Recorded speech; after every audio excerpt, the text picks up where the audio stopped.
পশ্চিম বাংলায় পূজা করতে গেলে হাইকোর্টে যেতে হয়, গেরুয়া ধ্বজ নিয়ে বেড়ানো যায় না, জয় শ্রীরাম নাকি খারাপ শব্দ, রামনবমী যারা করে, স্বয়ংসেবক সংঘ, বিশ্ব হিন্দু পরিষদ, সনাতন সংগঠন, তারা নাকি দাঙ্গাবাজ।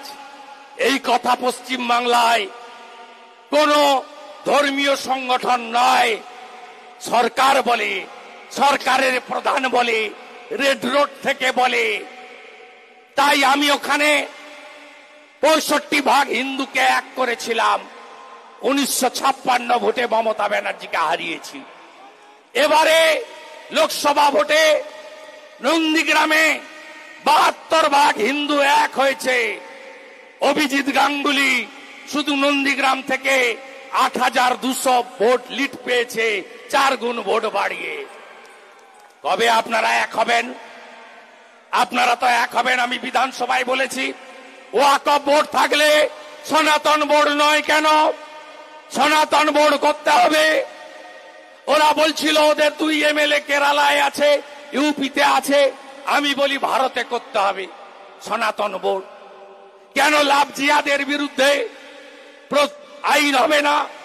কেন ধর্ম পরিবর্তনের বিরুদ্ধে আইন হবে না? কেন এনআরসি হবে না? কেন নাগরিক পুঞ্জি তৈরি হবে না?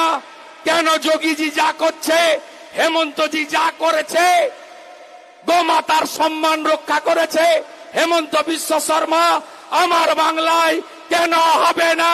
কেন হবে না? কেন হবে না?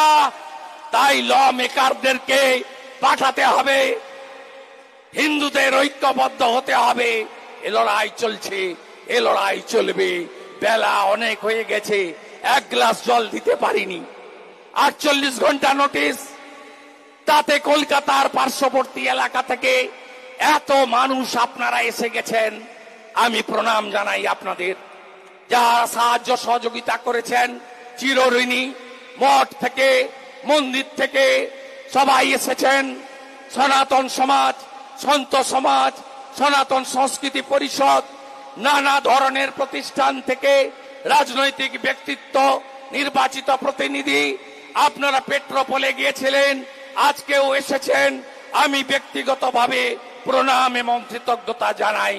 আগামীকাল 6 ডিসেম্বর সর্বত্র শৌর্য দিবস পালন করবেন, শৌর্য দিবস পালন করবেন।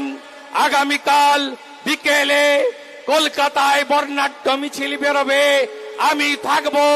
মিছিল শুরু হবে শ্যামবাজার 5 মাথার মোড়ে, শেষ হবে স্মৃতির মোড়ে।